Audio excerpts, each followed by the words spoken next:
Bonjour à tous, j'espère que vous allez bien.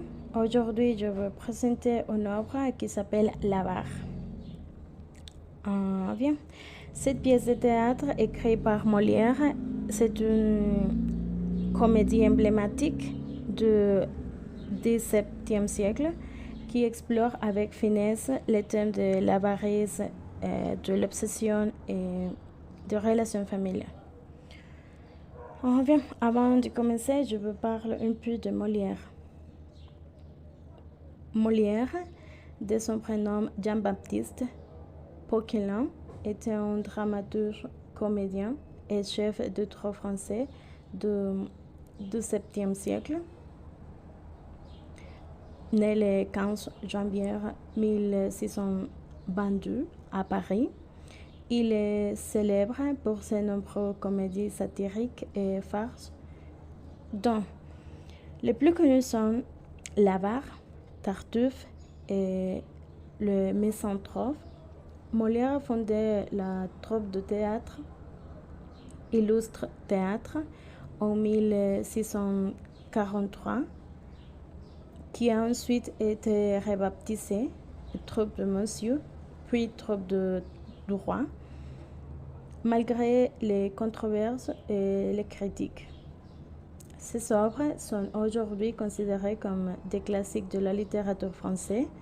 Molière est décédé le 17 février 1673, peu de temps après avoir joué le rôle titre dans sa pièce Les Malades imaginaires, lors de sa quatrième représentation.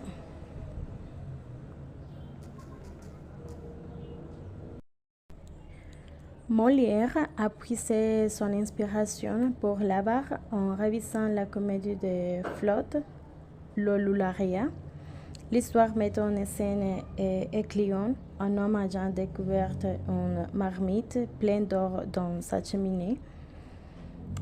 Vivant dans la crainte d'être volé, il soupçonne sa servante et son voisin. Malgré sa méfiance, il consent au mariage de sa fille avec son riche voisin, Mégador, stipulant qu'il n'aura pas de dot et que Mégador prendra en charge tous les frais. Éclion ignore que sa fille aime en réalité son cousin, Lyconide.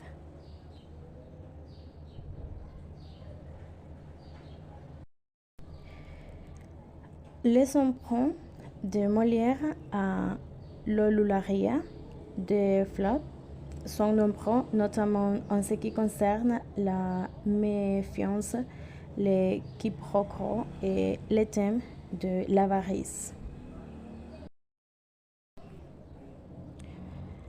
Personnages: Harpagon, père de Cléant et d'Élise, est amoureux de Marianne. Cléant, fils d'Harpagon, amant de Marianne. Élise, fille d'Harpagon, amante de Valère. Valère, fils d'Anselme et amant d'Élise. Marianne, amante de Cléant et aimée d'Harpagon. Anselme, père de Valère et de Marianne. Francine, femme d'intrigue. Maître Simon, courtier. Maître Jacques, cuisinier et cocher d'Harpagon. La Flèche, balai de Cléant. Dame Claude, servante d'Harpagon. Brandavin, laquais d'Harpagon. La Merluche, laquais d'Harpagon. Les commissaires et son clerc.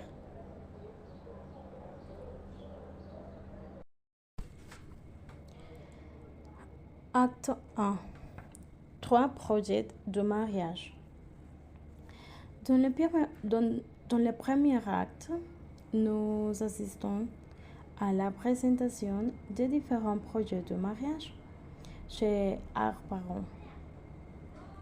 Un riche bourgeois, Boeuf, sa fille Élise, est secrètement fiancé à Valère, un gentilhomme napolitain, tandis que son fils Clément souhaite épouser Marianne, une jeune fille sans fortune.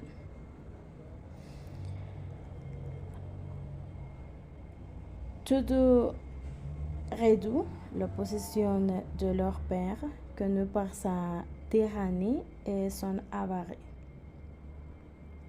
Bien. Pendant ce temps, Harpagon, obsédé par la sécurité de sa fortune, chasse violemment le valet de Clément, la flèche de peur d'être volée. Aussi, il annonce ensuite ses propres projets matrimoniaux à ses enfants, suscitant les désaccords d'Élise et l'embarras de Valère lorsqu'il est chargé d'intervenir.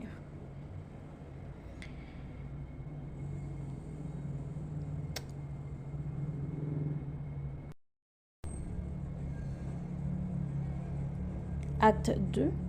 Les bonnes affaires d'Harpagon.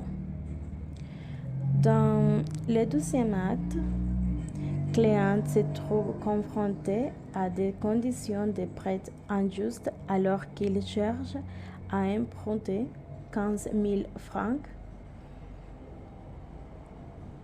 Il découvre ensuite que l'usuré en question n'est autre que son propre père, Harpagon, ce qui entraîne une confrontation houleuse entre les deux.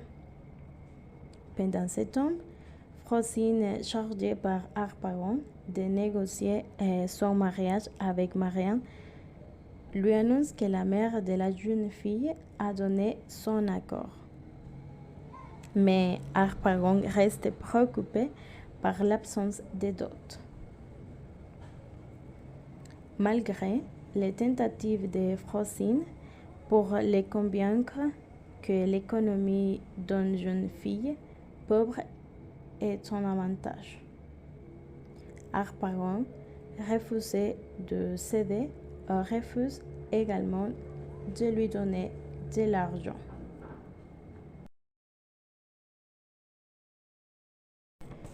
Acte 3. La réception de Marianne.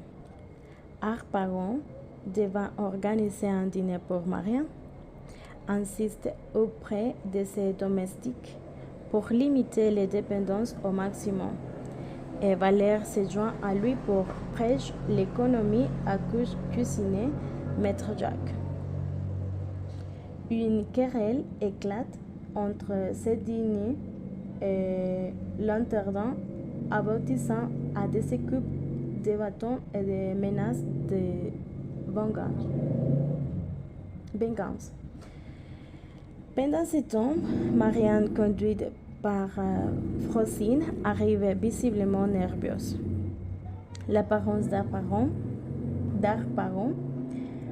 la repoussée et son malaise s'accroît lorsqu'elle reconnaît en Clément un jeune homme qui lui faisait les cours. Les deux amoureux parviennent à se faire comprendre mutuellement leur véritable sentiment en utilisant un langage en double sens, incompréhensible pour Harpagon. Ce dernier peine à contenir sa colère lorsque Clément retire un bar de diamants de son doigt pour offrir à Marianne à son nom. La visite annoncée d'une personne apportant de l'argent met alors enfin à la scène et Harpagon s'est hâte de la recevoir.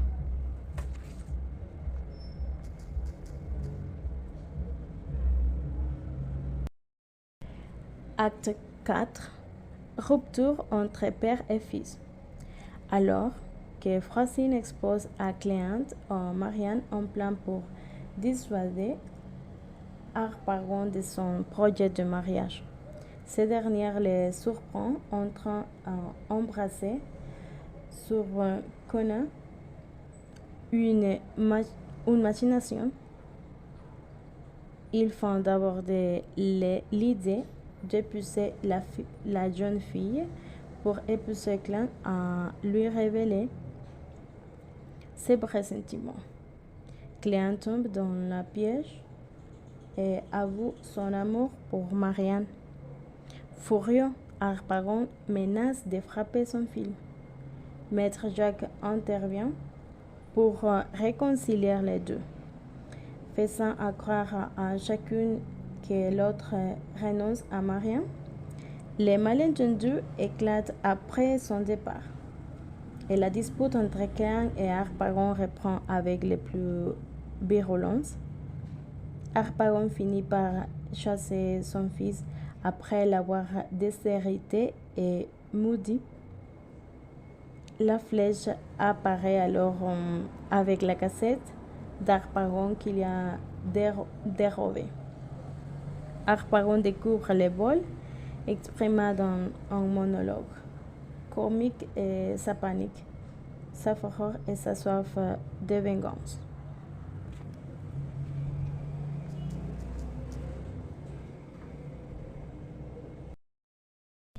Acte 5. Chacun retrouve son bien. En cinquième acte, l'action culmine avec un interrogatoire mené par un commissaire de police convoqué par Harpagon, qui soupçonne Valère d'avoir volé la cassette. Maître Jacques, désirant de se venger de Valère, l'accuse de son tour, sèment les doutes. Les quiproquos s'intensifient lorsque l'intendant presque par Harpagon nie le vol tandis que Valère, pensant qu'il s'agit de ses fiançailles secrets avec Élise, clame son innocence. L'arrive au seigneur Anselme dénoue enfin le fils de l'intrigue. Valère révèle son lien familial avec Anselme, qui est également le père de Marianne. Un mariage double est alors arrangé, avec Valère épousant Élise et Cléante épousant Marianne, sous les auspices financiers d'Anselme. Finalement, Harpagon retrouve sa cassette en convoitée.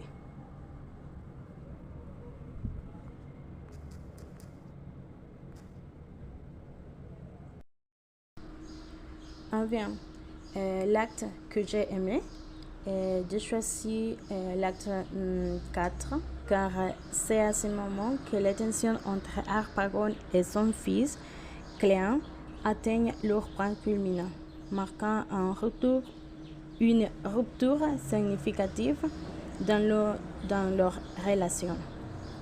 Ce moment est crucial car il montre la manipulation d'Harpagon pour découvrir les véritables sentiments de son fils, ainsi que la trahison ressentie par Cléante lorsqu'il est chassé et déshérité par son propre père.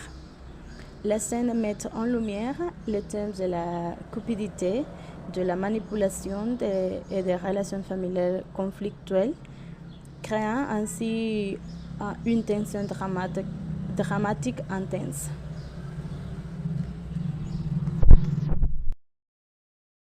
L'action dans l'avare.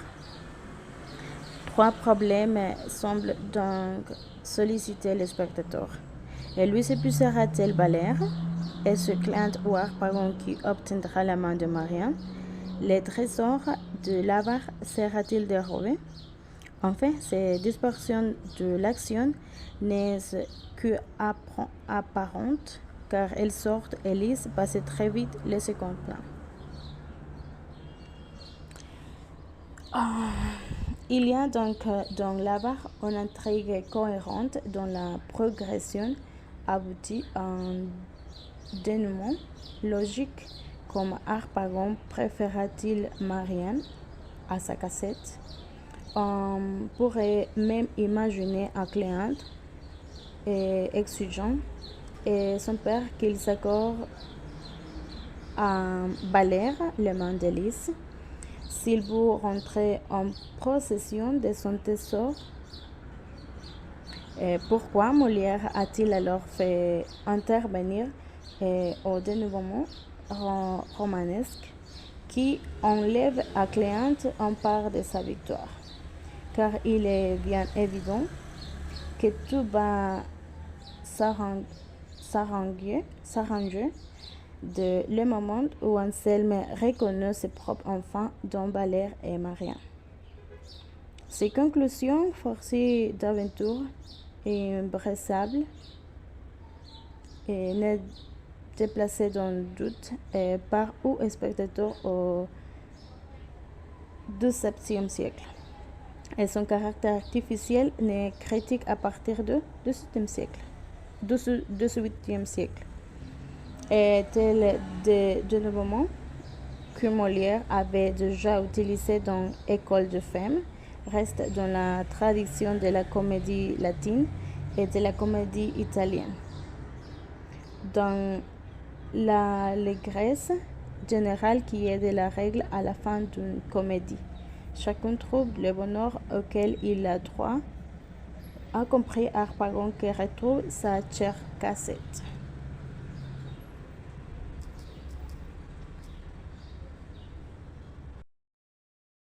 La morale dans l'Avare. L'Avare est la première comédie bourgeoise où Molière montre les ravages que peut faire dans une famille la vie du maître de maison. S'il n'a pas plus d'autorité, c'est qu'il ne possède plus de qualités morales nécessaires pour tenir son rang. L'égoïsme le rendu inhumain au dénouement et ne se souciait plus guère dans son propre mariage.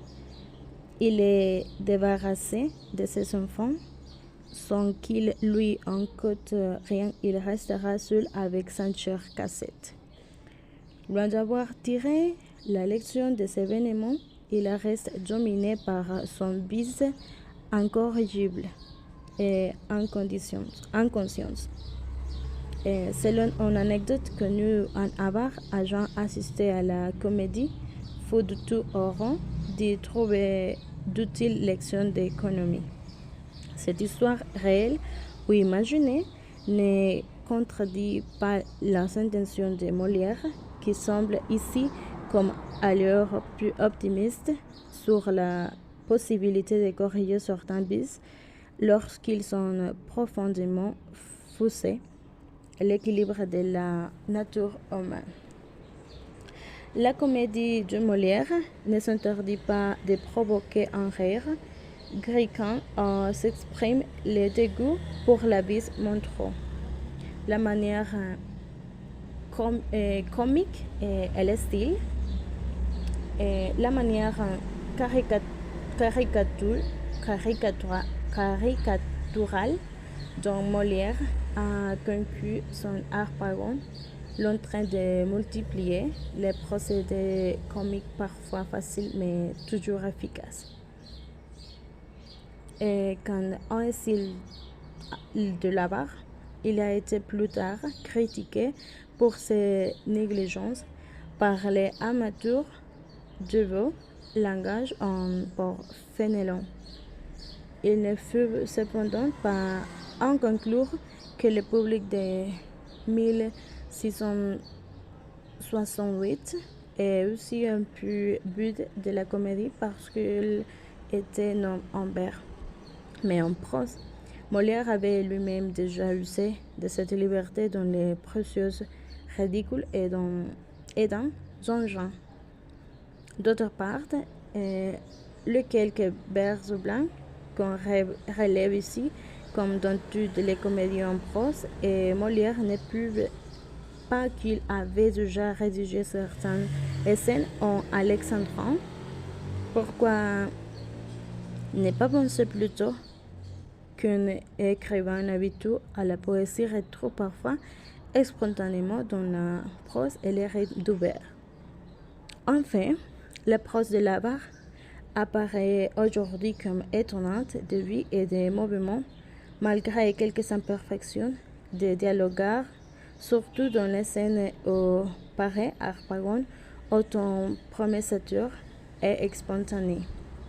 La langue de jeunes amoureux nous paraît surtout lorsqu'ils sont entre eux, tantôt plein, tantôt effectué. Mais ce n'était pas peut-être pas l'impression de ce spectateur. Ils s'entendent sans doute mieux que nous l'intention de Molière exprimer l'opposition des générations par différence du langage. Cette façon, Molière n'est facile de confirmer son goût pour le style naturel.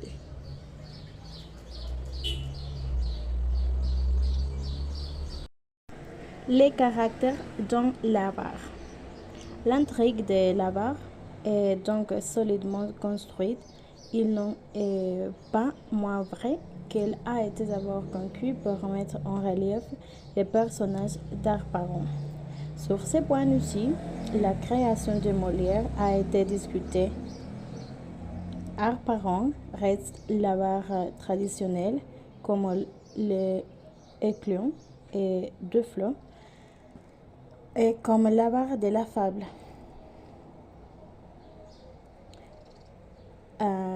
Il envoie son hors de temple qu'on ne vienne et lui dérober, mais en même temps, il s'adonne à l'usure malgré sa prudence. Il prend donc des risques pour accroître sa fortune. Enfin,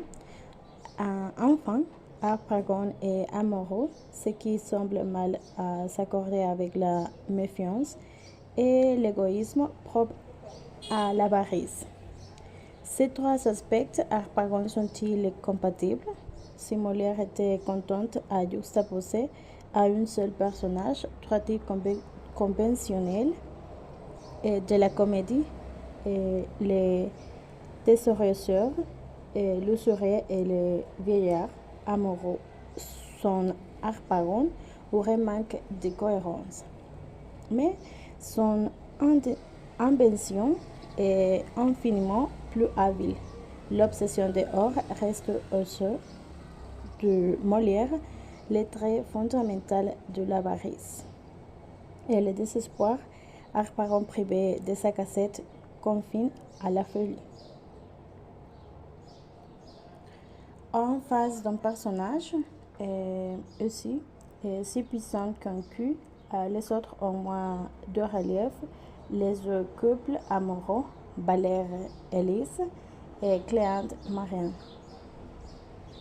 sont bien décidés à tromper d'Harpagon, aucun doute à avoir sur la sincérité et leurs sentiments dont ils sont en termes délicats. Mais contre bien les caractérise, elle semble raisonnable et douce, mais on comprend qu'elle tient énergiquement tête à un père tel qu'un Harpagon. Valère, gentilhomme, déguisé par amour et entendant jouer fort bien son rôle de flatteur, mais on ne saurait évidemment conclure qu'il est enclin à l'hypocrisie.